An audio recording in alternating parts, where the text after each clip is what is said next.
India glitz நேயர்கள் அனைவருக்கும் வணக்கம். குட்டி ரேவதி பேசுகிறேன். என்னை பொறுத்த வரைக்கும் எனக்கு சினிமாவில் வந்து பெரிய நாட்டம் இருந்ததில்லை, அப்படி ஒன்று. அப்புறம் எனக்கும் வந்து என்ன அபிப்பிராயம்னா, பொதுவாக திரைத்துறையை பற்றின ஒரு நல்ல அபிப்பிராயங்கள், கமர்ஷியல் சினிமா பற்றி நான் இதை வந்து வெளிப்படையாக தான் சொல்லணும். கமர்ஷியல் சினிமாவை பற்றின ஒரு நல்ல அபிப்பிராயங்கள் வெளியில் பெண்களுக்கு வந்து சேர்றதே கிடையாது. ஏதோ பெண்களினுடைய பாதுகாப்புக்கும் ஆளுமைக்கும் ஒரு சீர்குலைவான விஷயமாகவே தமிழ் சினிமா பார்க்கப்படுது அப்படின்னு நினைக்கிறேன். இந்த அபிப்பிராயத்தை முதல்ல நம்ம எல்லோரும் சேர்ந்து மாற்றி வைக்கணும். அதுதான் ஒரே காரணம், தாமதம். எனக்கும் அந்த எண்ணம் இருந்தது. நம்ம வந்து எவ்வளோதான் நம்ம இலக்கியத்துலேயும் மற்ற விஷயங்களையும் தொடர்ந்து இயங்கிக் கொண்டே இருந்தாலும் தமிழ் சினிமாவை வந்து பெண்களுக்கு எதிரான ஒரு விஷயமாக பதிவாயிருச்சு எல்லா மனதிலும். குறிப்பாக பொதுமக்கள் மனசில் வந்து தமிழ் சினிமாவை பார்க்குறதுக்கு விருப்பத்தோடு வர்றாங்க. அதில் தான் வந்து தன்னுடைய மகளோ தன் குடும்பத்தை சேர்ந்த பெண்களோ அதில் ஈடுபடுறதை யாருமே விரும்புகிறது கிடையாது. ஆனால் நான் இந்த படத்தில் வேலை செய்த பிறகு நான் சொல்ல விரும்புவது என்னென்னா உங்களுடைய முழுமையான ஆளுமைக்கு, முழுமையான திறமைக்கு ஒரே இடம் சினிமா தான். ஏன் நம்ம வந்து அப்படியான ஒரு நெகட்டிவான ஒப்பீனியனை வச்சுட்டே இருக்கணும் தொடர்ந்து அப்படின்னு நினைக்கிறேன் நான். உண்மையிலே இந்த காலதாமதம்ங்கிறது ஒரு சரியான கேள்வி. இன்னொரு விஷயம் என்னென்னா, கடுமையான உழைப்பை கேட்குறது. கடுமையான உழைப்பு, பொறுமை. கிட்டத்தட்ட 2.5 வருஷம் நான் இந்த படத்தில் வேலை செஞ்சுருக்கேன். அதனோட திரைக்கதை உருவாக்கத்தில், அப்புறம் படப்பிடிப்பில், அப்புறம் இப்போ போஸ்ட் ப்ரொடக்ஷன் ஒர்க்கில், அப்புறம் பாடல் பகுதியில், இப்படி பல வேலைகளில் இருக்க கடுமையான பொறுமை வேணும். கடுமையான உங்களுடைய முழுமையான உழைப்பு வேணும். குறிப்பாக என்னென்னா, குடும்பம் இது மாதிரியான விஷயங்கள் இருக்கிறது வந்து பெண்களுக்கு கொஞ்சம் நேரம் ஏன்னா சினிமா வந்து உங்களுடைய முழுமையான நேரத்தை கேட்கும். 24/7 × 365 அப்படியான ஒரு நேரத்தை எடுத்துக்கொள்வது. ஆனால் என்னென்னா, பெண்களுடைய திறமைக்கு சினிமாவில் தான் முழுமையான பாராட்டு கிடைக்கும்னு நினைக்கிறேன் நான். உங்களுடைய முழுமையான திறமையை நீங்கள் இங்கே தான் வெளிப்படுத்த முடியும். அதற்கான நீங்கள் ரெஸ்பான்ஸையும் இங்கே தான் பார்க்க முடியும். மற்ற துறைகளில் அதுக்கு வாய்ப்பு இல்லை அப்படின்னு நினைக்கிறேன் நான். எனக்கு வந்து ஒரு டிவி சேனலில் அணுன்னு ஒரு தோழி இருந்தாங்க. அவங்கள இதே மாதிரி ஒரு சிறிய நேர்காணலுக்காக சந்தித்தேன். ஒரே ஒரு முறை தான், இப்போ வரைக்கும் அவங்கள ஒரு தடவை தான் நான் சந்திச்சிருக்கேன். அப்போ வந்து பரத்பாலா அவர்கள் வந்து 19 ஸ்டெப்னு ஒரு படம் பண்ணுறதா இருந்தாங்க. அந்த படத்துக்கு வந்து ஒரு திரைக்கதை எழுதுவதற்கு, தமிழ் சம்பந்தமான ஆராய்ச்சிகளில் ஈடுபடுறதுக்கு ஒரு ரைட்டர் தேவைப்பட்டதுன்னு அவங்க அணுகிட்ட சொல்லியிருக்காங்க. அப்போ அணு வந்து சொல்லியிருக்காங்க, நான் அப்படி ஒரு குட்டி ரேவதின்னு ஒரு ரைட்டரை சந்தித்தேன், நான் உங்களை வந்து காண்டாக்ட் பண்ண சொல்கிறேன் அப்படின்னு. அவ்வளோதான். நான் ரொம்ப எளிமையான சந்திப்பு அது. அந்த படத்தில் கிட்டத்தட்ட வந்து 1 வருஷம் நான் வேலை செஞ்சேன். எதிர்பாராத விதமாக பட உருவாக்க நேரத்தில் படம் நின்று போயிடுச்சு. அதற்கு பிறகு வந்து நான் இந்த திரைத்துறை சார்ந்த எதுவுமே என்னுடைய தொடர்புகளை வந்து நான் கண்டினியூ பண்ணலை. அப்போ பரத்பாலா திரும்ப கூப்பிட்டாங்க என்ன பண்ணிகிட்ருக்கீங்க அப்படின்னு கேட்டுட்டு, ரமன் வந்து வேறு வேலைகள்லாம் செய்கிறாங்க, நீங்கள் ஏன் அவங்கள போய் மீட் பண்ணக்கூடாது அப்படின்னாங்க. அப்போ பின்னணியில் வேறு வேலைகளும் ஏஆர் ரஹ்மான் அவர்களோட தொடர்ந்து நடந்துட்டு இருந்தது. அப்போ இன்னொரு நாள் வந்து பரத்பாலா கூப்பிட்டாங்க. ஒரு அதிகாலை 2011 ஒரு ஜனவரி மாதம் அதிகாலை கூப்பிட்டாங்க. நான் திரும்ப ஒரு தமிழ் படம் ஆரம்பிக்கலான் இருக்கேன், நீங்கள் என் கூட வேலை செய்யணும் அப்படின்னு சொன்னாங்க. அந்த நிமிடத்திலிருந்து நான் பரத்பாலாவோட இருக்கேன். இப்போ நான் முக்கியமாக என்னென்னா, ஒரு ரொம்ப ஓப்பனான ஒரு பர்சனாலிட்டி பரத்பாலா சார். உண்மையிலே இந்த ஹைரார்கியெல்லாம் கிடையாது. தமிழ் சினிமாவில் வந்து குரு சீடர் முறையெல்லாம் இருக்கும்ல, அப்படியெல்லாம் இங்கே எதுவுமே கிடையாது. எல்லா உதவி இயக்குநர்களும் எப்போ வேணால் அவங்களுடைய ஆலோசனைகளை சொல்லலாம், திருத்தங்களை சொல்லலாம், எந்த விதமான ஒப்பீனியனும் சொல்லலாம். அந்த அளவுக்கு இது ஒரு பரந்த பல்கலைக்கழகம் மாதிரின்னு சொல்லலாம். இங்கேன்னு இல்லை, அதுதான் குறிப்பாக ஏஆர் ரஹ்மான் அவர்கள்ட்ட வேலை செய்யும் போதும் சரி, மற்ற துறை சார்ந்த பணிகளையும் நான் தொடர்ந்து ஈடுபட்டுகிட்டே இருக்கிறதுக்கு ஒரே காரணம், என்னால் ஒரு இடத்துல என்னால் சுதந்திரமாக இயங்க முடியலன்னா என்னால் இருக்கவே முடியாது. அந்த மாதிரியான ஒரு நபர் நான். என்னுடைய முழுமையான விடுதலையையும் இங்கே உணர முடிந்தது ஒன்று. அப்புறம் என்னுடைய திறமையை முழுமையாக எந்த மனத்தடையும் இல்லாமல், குறிப்பாக வந்து இதுதான் வேணும் அதுதான் வேணும், இல்லை நீங்கள் எப்படிலாம் சொல்லக்கூடாது, இந்த வார்த்தையை எழுதக்கூடாது, அப்படிலாம் எனக்கு எந்த விதமான கட்டுப்பாடும் இங்கே கிடையாது. அதை வந்து நான் இந்த மரியான் திரைப்பட குழுவிட்ட தான் நான் உணர்ந்தேன். அதற்கு முழுமையான 2 நபர்கள் யார் அப்படின்னு பார்த்தீங்கன்னா, பரத்பாலாவும் ஏஆர் ரஹ்மானும். 2 பேருமே இன்றைய இளைய சமுதாயத்தினுடைய தேவையை முழுக்க உணர்ந்தவங்க. அதனால தான் இப்படி ஒரு பாடல் உருவாகுதுன்னு கூட நம்ம சொல்ல முடியும். இந்த படத்தில் இருக்கிற 7 பாடல்கள் உருவாக்கத்துலேயும் நான் முழுமையாக இரவும் பகலும் இருந்திருக்கேன். எப்படி சொல்கிறது அப்படின்னா, எனக்கு நான் நேர அளவே வச்சுக்கிட்டதில்லை இந்த படத்தை பொறுத்த வரைக்கும். ஆஃபீஸ் டைம் மாதிரி காலையில் மாலை போகிற அந்த பணியே நான் இதில் செய்யலை. இரவும் பகலும். ஏன்னா இப்போ ஏஆர் ரஹ்மான் வேலை செய்கிறது பெரும்பான்மையும் இரவு நேரம் தான். அதே மாதிரி பரத்பாலா அவர்களும் ஏஆர் ரஹ்மான் சாரும் மீட் பண்ணுற டைமும் இரவு நேரம் தான். அது முழு இரவும் நீளும். அதிகாலை தான் பல சமயங்களில் ஏஆர் ரஹ்மான் ஸ்டுடியோலேருந்து நம்ம வெளியே வரதா இருக்கும். இதுக்கெல்லாம் அப்பாற்பட்டு நம்ம லிரிக்ஸ் விஷயம் பேசும்போது என்னை முழுமையாக நான் உணர்றது ஒரு கவிஞராக தான். என்னால் அந்த அடையாளத்தில் இருந்தோ இல்லை அதிலிருந்து என்னால் சமரசம் செய்து கொண்டோ இன்னொன்றை நான் செய்ததே இல்லை. அதற்கு நான் கடுமையாக போராட வேண்டியது இருந்தது கடந்த காலங்களில். ஆனால் நான் என்ன நினைக்கிறேன்னா, இன்னும் கவிஞராக இருப்பது தான் எனக்கு முழு விருப்பமாக இருக்குது. அப்படி பார்க்கும் பொழுது ஏஆர் ரஹ்மானுடைய அவர்களுடைய இந்த பாடல் உருவாக்கத்தில் வேலை செய்கிற தருணங்களில் நான் உணர்ந்தது என்னென்னா, அவ்வளோ முக்கியத்துவம் கொடுப்பார் ஒவ்வொரு வார்த்தைக்கும் வரிக்கும் தேர்ந்தெடுக்கிறதுல. குறிப்பாக இன்னொரு விஷயம் என்னென்னா, நமக்கு ஒரு 100 ஆண்டு கால சினிமா வரலாறு இருக்குது. அதில் பெண்களை எப்படியெல்லாம் நம்ம பேசக்கூடாதோ அப்படியான வார்த்தைகளெல்லாம் தமிழ் சினிமாவில் பயன்படுத்திட்டோம். இன்னும் சொல்லப்போனால் பாடல்களில் இரட்டை அர்த்தம் மலிந்த வார்த்தைகளை நம்ம பெரிய அளவில் பயன்படுத்தி அதை சிறிய குழந்தைகள் கூட சொல்கிற அளவுக்கு நம்ம தமிழ் சினிமாவை ஆக்கி வச்சுருக்கோம். ஏஆர் ரஹ்மான்கிட்ட நான் எழுதி வரிகள் கொடுக்கும்போது அவர் யார் எழுதி கொடுத்தாலும் அவர் முதல்ல அதில் பரிசோதிக்கிறது என்னென்னா, அறச்சொல் இருக்கான்னு பார்ப்பார். அறச்சொல்னா யாரையாவது கர்ஸ் பண்ணி அல்லது ஒரு சபிக்கிற சொல். தமிழில் அதாவது சொல்லுக்கு ஒரு பெரிய ஆற்றல் இருக்குன்னு அவர் நம்புகிறார். அதுதான் ரொம்ப முக்கியம். சொல்லில் யாரையாவது சபிச்சு அல்லது எதிராக சொல்கிற அந்த மாதிரியான சொற்களை தயவு தாட்சியம் இல்லாமல் நீக்கிடுவார்.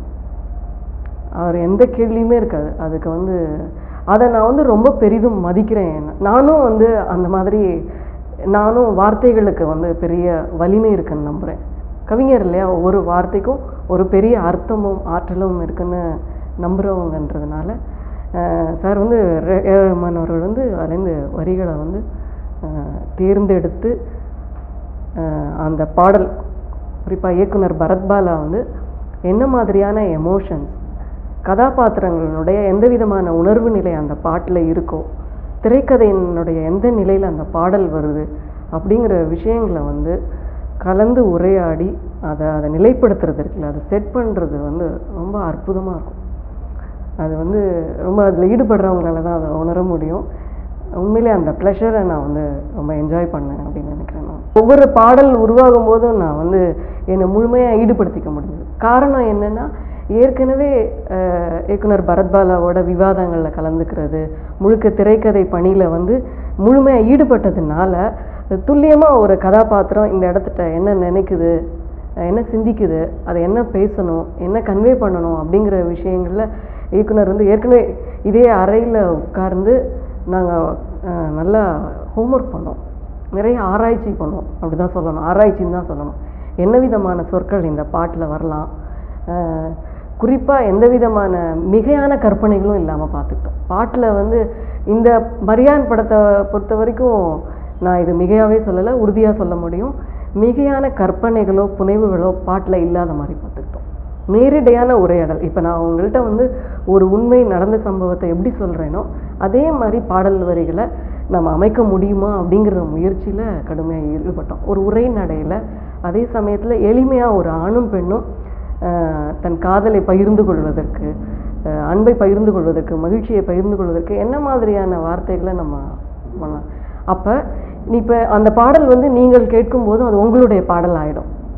அது வெறுமனே மரியான் பனிமலர் பாடலாக மட்டும் இல்லாமல் அதை கேட்கும் எல்லாருடைய பாடலாகவும் மாறும். அப்படிங்கிற ஒரு நேரடியான விஷயத்தை நாங்கள் பாடலில் வைக்கணும். அதுக்கு இவர்கள் 2 பேருடைய கூட்டு உறவு ரொம்ப பெரிய காரணமாக இருந்திருக்கு. பரத்பாலா ஏஆர் ரஹ்மானுடைய கூட்டு உறவு இருக்கு இல்லையா, குறிப்பாக அவங்க கிரியேட்டிவ் விஷயங்களை தொடர்ந்து ஈடுபட்டுகிட்டே இருக்கிறது, அவர்கள் இருவருக்கும் இடையில் இருக்கிற ஒருவர் மீதான ஒரு நம்பிக்கை, அந்த உரையாடல், அந்த ஒரு சுதந்திரமாக உரையாடி கொள்வது, அப்புறம் அவருக்கு என்ன வேணும்னு இவருக்கு தெரியும், இவருக்கு என்ன வேணும்னு அவருக்கு தெரியும். அந்த மாதிரியான ஒரு சுதந்திரமான விஷயங்கள் வந்து என்ன ஆகுதுன்னா, நேரடியாக வந்து அந்த என்ன பாடல் வேணும், என்ன இசை வேணும் அப்படிங்கிற விஷயத்த நம்ம சென்று சேர முடியுது. ஆனால் இது ஒரு நீள பயணமாக இருந்தது எல்லாருக்குமே. இது வந்து எளிதாக ஏதோ இசை போட்டு கொடுத்துட்ற விஷயமா இல்லை. ஒரு சிறிய பேப்பர்லேருந்து ஒரு கதையில் வந்து எந்த நிலையில் இந்த பாடல் வருது அப்படின்னு பரத்பாலா தீர்மானிக்கிறாரு. அவரும் வந்து is very sensitive to words. தமிழில் வந்து என்னென்ன வார்த்தைகள் வந்து கேட்க இனிமையாக இருக்கும், கேட்க இனிமையாக இருக்காது அப்படிங்கிறதுல கடுமையான தேர்வுகள் உண்டு. அந்த வகையில் எனக்கு தெரிஞ்சு இது மாதிரி பிற படங்களில் என்னால் என்கேஜ் ஆக முடியும், ஈடுபட முடியுமான்னு எனக்கு தெரியல. ஏன்னா அந்த அளவுக்கு இதில் வந்து நான் ரொம்ப சுதந்திரத்தை அனுபவிச்சிருக்கேன். அதை நம்ம குறிப்பிட்டு சொல்லணும். அதுதான் இப்படியான அழகான பாடல்கள் வர்றதுக்கு காரணம் அப்படின்னு நினைக்கிறேன். நீங்கள் ரொம்ப உங்களுடைய படைப்பு உணர்வை வெளிப்படுத்தும் போது ரொம்ப விடுதலையாக இருக்கணும். அதுதான் வந்து ஒரு உணர்வை தரும் பாட்டுக்கு அப்படின்னு நினைக்கிறேன் நான். டியூனுக்கு பின்பு தான் பாடல். ஆனால் ஏஆர் ரஹ்மான் பொறுத்தவரை எப்படின்னா அப்படி ஒரு படிநிலையே கிடையாது. பல சமயங்களில் அவர் என்ன சொல்லுவார்னா, நீங்கள் வரிகள் எழுதிட்டு வாங்க நான் இசையமைக்கிறேன்னு சொல்கிறவர் தான் அவர். அந்த அளவுக்கு வந்து பொயட்ரிக்கு ரொம்ப இம்பார்ட்டன்ஸ் கொடுப்பாங்க. அவங்களுக்கு வந்து அதை ஒரு லிட்ரேச்சராக அவங்க வந்து ரொம்ப மதிப்பாங்க. இந்த பாடலை பொறுத்த வரைக்கும் இசைக்கு பின்பு தான் பாடல், இசையிலிருந்து உருவானது தான். ஆனால் நம்ம அதை அப்படி சொல்கிறத விட கதாபாத்திரத்தின் உணர்வு நிலையில் தான் இசையை தீர்மானிக்குது. இசையிலிருந்து தான் பாடல்னு நம்ம சொல்லணும். ஏன்னா சினிமாவை அப்படி தான் பார்க்கணும். அப்படி தான், அப்போ தான் அது ஒரு முழுமையாகும் அப்படின்னு நினைக்கிறேன். படத்தினோட கதாபாத்திரத்தினோட எந்த உணர்வு நிலையில் இந்த பாடல் வேணும். ஏன்னா பொறுத்த வரைக்கும் மரியான் பனிமலர்ங்கிற கதாபாத்திரங்கள் வந்து ஒரு முழு எழுச்சியை உணரக்கூடிய நிலை இது அப்படின்னு தீர்மானமானதுக்கப்புறம் ஏஆர் ரஹ்மான்ட்ட இது ஒரு எழுச்சியான இசையாக இருக்கணும் அப்படின்னப்போ அவங்க அப்படி ஒரு இசை வருது. அப்போ அதற்கான பாடல் வரிகள், ஒவ்வொரு பாடலும் ஒவ்வொரு உணர்வு நிலை. காதலுக்குன்னு வேறு பாடல் இருக்குது. இதில் நீங்கள் அப்படி உணர்றீங்கன்னா, குறிப்பாக நெஞ்சேழு பாடலில் எல்லா விதமான உணர்வுகளையும் உங்களால் உணர முடியுது அப்படிங்கிறது வந்து ரொம்ப பெரிய மகிழ்ச்சியை தருது. அதற்கு காரணம் என்னென்னா, மரியான் பனிமலருங்கிறது வந்து ஒரு சினிமா கதாபாத்திரம் மட்டும் இல்லை, அந்த கதாபாத்திரம் ஒவ்வொரு மனிதனுக்குள்ளேயும் இருக்குன்னு இயக்குனரும் இசையமைப்பாளரும் உணர வைக்கிறாங்க.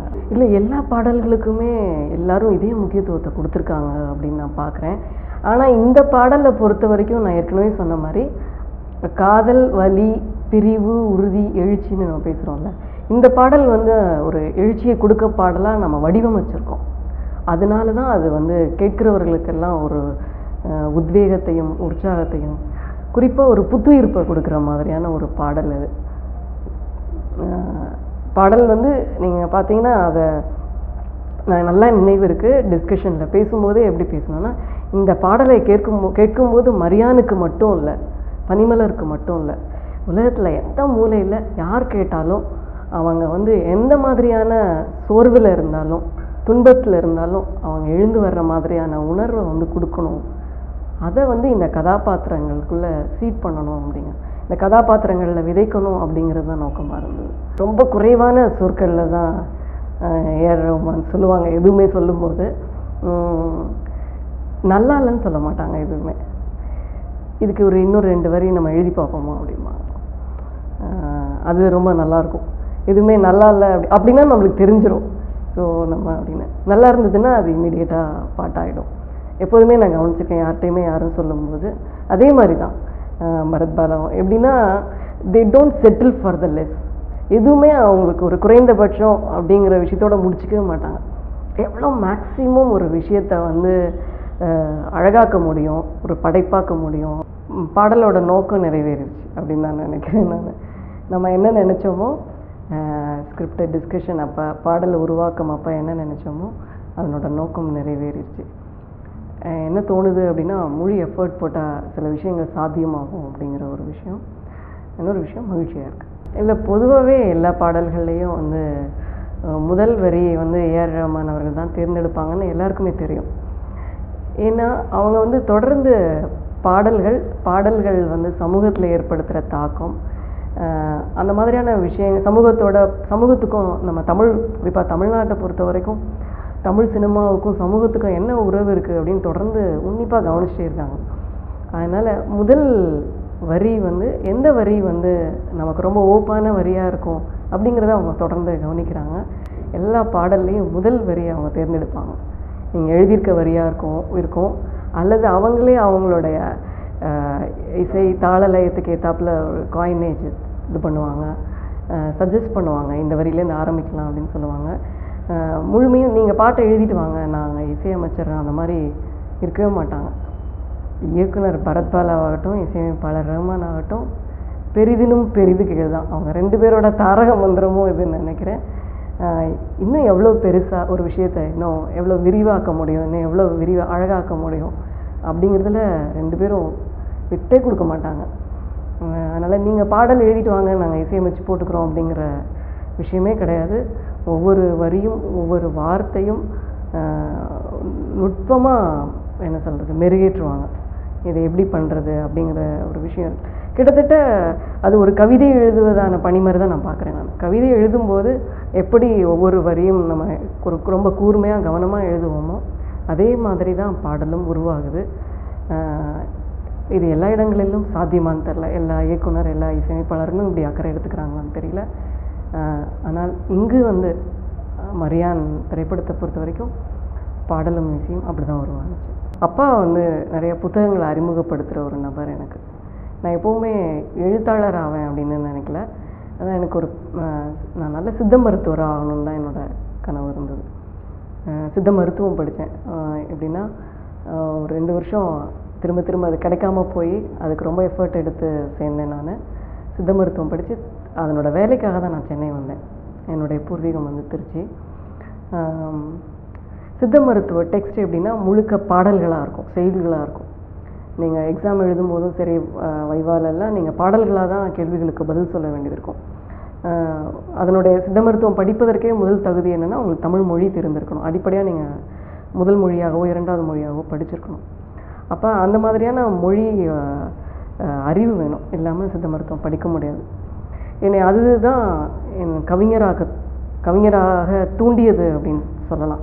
கவிதைகள்லாம் எழுதுனா கூட என்னுடைய லட்சியம் வந்து ஒரு சித்த மருத்துவராக இருப்பது தான். ஆனால் இலக்கியம் வந்து முழுக்க, அதுவும் குறிப்பாக முலைகள் தொகுப்பு வெளியானதுக்கு பிறகு இன்னும் தீவிரமாக எழுத வேண்டும் என்று தோன்றியது. குறிப்பாக அதற்கு ஏற்பட்ட எதிர்ப்புகள், அவதூறுகள், விமர்சனங்கள், குறிப்பாக இலக்கிய உலகத்திலிருந்தே ஏற்பட்ட எதிர்ப்புகளுக்கு பின்பு நான் இன்னும் தீவிரமாக இயங்க வேண்டும் அப்படின்னு தான் தோணுச்சு. 7 கவிதை தொகுப்புகள் இது வரைக்கும் வந்திருக்கு. அது தவிரவும் கவிதைகள், கட்டுரைகள், நாவல் அந்த மாதிரி தொடர்ந்து எழுதிட்டே இருக்கேன். நான் எழுத்து தான் மூச்சுன்ற மாதிரி ஆயிடுச்சு. நான் எழுதுகிற விஷயத்தில் என்ன உணர்ந்தேன்னா பெண் விடுதலைக்கு பலமாக வந்து பெண் எழுத்து இருக்க முடியும்னு நான் ரொம்ப கடுமையாக நம்புகிறேன். நான் நம்புகிறேன், அதை வந்து பழக்கத்தில் வச்சுருக்கேன், அதை பயிற்சியாக வச்சுருக்கேன், அதை ப்ராக்டிஸில் நான் ரொம்ப முழுமையாக ஈடுபடுத்துகிறேன். என்னைக்கு வந்து எல்லா பெண்களும் வந்து தங்கள் கதைகளை, தங்கள் கருத்துக்களை எழுதுவதற்கு வாய்ப்பு ஏற்படுத்திக்குவாங்களோ அப்போ தான் வந்து பெண்களுக்கான விடுதலை வந்து முழுமையாக கிட்டும் அப்படின்னு நம்புகிறேன் நான். அதனால் கவிதைங்கிறது வந்து என்னுடைய முழுமையான நேரத்தை வந்து எப்போவும் ஆக்கிரமிச்சிட்டு இருந்தது. அப்படி தான் அந்த எழுத்து தான் என்னை இங்கே சினிமாவுக்கு கூட்டிகிட்டு வந்தது. அதே கவிதையின் வழியாக கவிஞராக இருந்து தான் நான் வந்து பாடலை எழுதியிருக்கேன். ஏதோ பாடல் எழுதின உடனே பாடல் ஆசிரியராக ஆகிறது அல்லது வேறு இடத்துக்கு போவது என்றில்லை. நான் என்னுடைய கவிதை நிலையிலிருந்து தான் முழுமையாக நான் என்ன சொல்ல விரும்புகிறேனோ அதை தான் நான் சொல்லியிருக்கேன். அந்த வாய்ப்பையும் முழு சுதந்திரத்தையும் பரத்பாலா அவர்களும் ஏஆர் ரஹ்மான் அவர்களும் எனக்கு இந்த பாடலில் கொடுத்துருக்காங்க. அதுதான் இந்த பாடலுக்கான என்ன சொல்கிறது வெற்றியுமாக இருக்கக்கூடும்னு நினைக்கிறேன். நான் என்னுடைய ஆர்வம் வந்து கடந்த கவிஞரான பின்பு நிறையா திரைப்பட விழாக்கள் தொடர்ந்து எல்லா மாநிலங்களுக்கும் சென்று படங்களை பார்ப்பது வந்து என்னுடைய அன்றாட பணியாக இருந்தது. என்னுடைய பாதையெல்லாம் முழுக்க மாறிடுச்சு. ஒரு திரைப்பட இயக்குனராக ஆகிற ஒரு பரிணாமம் வந்தது. அப்போ இந்த படத்தில் சேர்ந்ததற்கு பிறகு, பரத்பாலாவிடம் வேலை செய்த பிறகு என்னுடைய இன்னும் நேர்த்தி ஆயிடுச்சுன்னு சொல்லலாம் என்னுடைய பார்வை, சினிமா பற்றிய பார்வை. ஏன்னா இது ஒரு பிரம்மாண்டமான ஒரு லைஃப் சைஸ் ஃபில்ம். ஒரு பெரிய அளவில் வந்து ஒரு பெரிய அனுபவத்தை கொடுத்தது. நிறைய விஷயங்களை வந்து எப்படி கையாள்வது அப்படிங்கிற விஷயம் இருக்குல்ல. என்ன இருந்தாலும் சினிமாங்கிறது ஒரு டீம் ஒர்க், ஒரு தனிநபர் பணியே கிடையாது. ஒரு குழுவாக சேர்ந்து ஒரு கலைப்படைப்பை எப்படி உருவாக்குவது, அதிலும் எப்படி மனித உணர்வுகளை வந்து நம்ம எதிர்பார்க்கிற அளவில் வந்து நுட்பமாக வைக்கிறது அப்படிங்கிறது வந்து ஒரு கடுமையான பயிற்சி. அது இந்த படத்தில் எனக்கு கிடைச்சதுன்னு சொல்லலாம். இனி வந்து நேரடியாக திரைப்பட இயக்கத்துக்கு போயிடலான்னு நினைக்கிறேன். அதுக்கான எல்லா திறமையும் தகுதியும் நான் வந்து இந்த படத்தில் எனக்கு கிடச்சிருச்சுன்னு நினைக்கிறேன். இன்னும் ஒன்றுமே நான் அதில் முடிவெடுக்கலை. எல்லாமே மரியானுக்கு பிறகு தான், மரியான் வெள்ளித்திரைக்கு வந்த பிறகு தான் அப்படின்னு நானே முடிவாக இருக்கேன். ஏன்னா மரியானை திரையில் பார்த்ததுக்கு பிறகு தான் மற்ற விஷயங்கள்ல நான் ரொம்ப கண்டிஷன் ஆகிட்டேன் கொஞ்சம் காலங்களுக்கு முன்பே. அதனால் வேறு எந்த பணிலையும் என்னை பெரிய அளவில் ஈடுபடுத்தி கொள்ளலை. இனி எல்லா பணியுமே மரியானுக்கு பிறகு. ஒரு மீன் விற்கிறவன்கிட்ட போய் காய்கறி வாங்க மாட்டோம் நம்ம, இல்லையா? காய்கறி கேட்க மாட்டோம், காய் இருக்கான்னு கேட்க மாட்டோம். அது மாதிரி நானும் நினைக்கிறேன், என்கிட்ட என்ன வாங்கிக்கணும்னு எல்லாருக்கும் தெரியும். ஆனால் என்னுடைய வரையறை பாடல் எழுதுறதுங்கிறது ஒரு பெரிய ஒரு மெயின் துறையாக இருக்கும்னு நான் நினைக்கல. எழுதலாம், பாடல் எழுதலாம். அது வர்ற வாய்ப்பை பொறுத்து என்ன மாதிரியான பாடல்கள், என்ன மாதிரியான கதையை பெரிய அளவில் ரோல் எடுத்துக்கணும்னு நினைக்கிறேன் நான். இனி ஏதாவது ஒரு படத்துக்கு பாடல் எழுதுனதுன்னா என்ன கதைன்னு கேட்டுட்டு எழுதணும் அப்படின்னு நினைக்கிறேன். சும்மா என்ன சுச்சுவேஷன், என்ன பாட்டு, காதல் பாட்டா அப்படின்லாம் கேட்டு எழுதாமல், கதை என்ன, கதையில் எந்த இடத்துல பாடல் வருது, இப்போ குறிப்பாக மரியான் படத்துக்கு பாட்டு எழுதும்போது என்னென்னலாம் சுதந்திரத்தை நான் உணர்ந்தேனோ, என்னுடைய திறமையை வந்து எப்படி ஒரு கட்டுப்பாடு இல்லாமல் வெளிப்படுத்த முடியுதோ அவ்வளோ வாய்ப்புகளும் இருக்கிற பட்சத்தில் நம்ம எழுதலாம் தான் நினைக்கிறேன். ஒரு படத்தில் எல்லா பாட்டுமே எனக்கு கிடைக்கிறது என்னை பொறுத்த வரைக்கும் பெரிய வாய்ப்பாக இருக்கலாம். எனக்கு தெரிஞ்சு தமிழ்நாட்டில் நிறைய கவிஞர்கள் இருக்காங்க. எல்லாருக்கும் கதவுகளை திறந்து கொடுக்கணும். அவரவர்கள் திறமை, அவர்களுடைய ஆர்வம் பொருட்டு அவர்கள் தங்களை வந்து நிலைநிறுத்திக்கணும் அப்படின்னு நினைக்கிறேன். அது ரொம்ப முக்கியம். இன்னும் நிறைய கவிஞர்கள் எனக்கு தெரிஞ்சு, அதுவும் தமிழ் சமூகத்தில் வந்து என்ன சொல்கிறது, ஒரு வருடத்திற்கு குறைந்தது 50 புதிய கவிஞர்களாவது எழுத வராங்க. புத்தக கண்காட்சியில் நம்ம பார்க்க முடியுது. அவர்களில் கண்டிப்பாக வந்து சிறந்த கவிஞர்கள் இருப்பாங்க. எல்லாருக்கும் வாய்ப்புகள் இருக்கலாம். அப்புறம் சர்வைவல் ஆஃப் ஃபிட்டஸ்ட்னு ஒன்று இருக்குது. அவரவர் திறமை பொறுத்து சிலர் வந்து முழு நேர பாடலாசிரியர்களாக இருப்பதற்கான விருப்பம் இருக்கும். எனக்கு அது இல்லாமல் இருக்கலாம். அப்படியான விருப்பம் உடையவர்களுக்கு ஒரு பெரிய அளவில் வந்து வாய்ப்பு கிடைக்கணும் இல்லையா? ஒருத்தரே வந்து ஒரு அந்த அளவுக்கு இருக்கணும்னு அவசியம் இல்லைன்னு நான் நினைக்கிறேன். மரியான் திரைப்படத்தை பற்றின என்னுடைய அனுபவங்களை பெரிய அளவில் பேசுகிறதுக்கான வாய்ப்பை வந்து இந்தியா கிளிட்ஸ் ஏற்படுத்தி கொடுத்துருக்கு. அந்த வாய்ப்புக்கு என் நன்றிகளும் வணக்கங்களும்.